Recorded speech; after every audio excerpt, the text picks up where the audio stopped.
Okay, so it's Pocket Gamer. We're at the Develop Conference in Brighton in the UK, and we've checking out what's going on. We've up to 100% indie.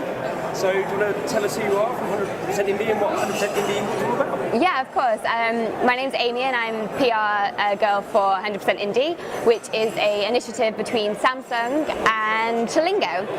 Basically, we are encouraging independent developers to let us have a look at their games and get it on the Samsung Apps platform in order to get 100% revenue, and also it's really useful as a new cool promotions tool and way to spread the message for really, really awesome mobile games. So obviously the clue is in the title, 100% indie, it's 100% revenue. Of course. Nice, everyone likes 100%. Exactly. 70% or 30%, whatever it is. So the Samsung App Store, I mean, we don't know so much about that. So what's the kind of advantage for developers to get on the Samsung App Store? Okay, well, Samsung Apps it's sort of like a relatively new platform whereby they're really focused on quality games, quality apps that you can trust that won't have faults in them, or you're really getting value for money when you're downloading a game. You know that it's going to be a legitimate, fun game. You're kind of suggesting maybe Google Play is quite not as robust in its offerings. Not at all, not at all. I'm just sort of saying that. Yeah, yes, you are. No, I'm just saying that their vetting process for Samsung Apps is quite prestigious sometimes, because they really want to make sure that they work to the maximum for their devices, especially the new hardware like the S4. They're using, the developers are getting the most out of the platform. So you've been going for a couple of months now.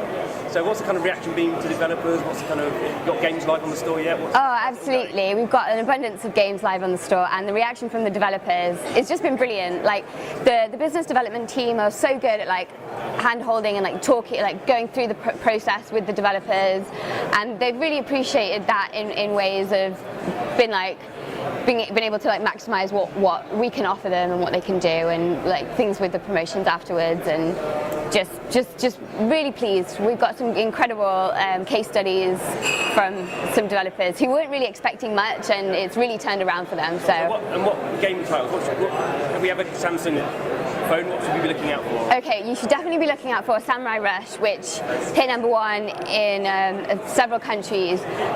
One man, one guy, had a full-time job doing something else, but then created a really, really cool game, submitted through the program, got on the store, ended up getting the crazy amount of downloads, and from that really reaped the success of it, and now kind of wants to quit his day job. Okay, so have you in your case studies actually spoken about the actual money yet, or is that still a bit of a secret? How much money can a developer expect to make? Or are you waiting for that? Yeah, well, I mean, not really. It's kind of it depends. It depends.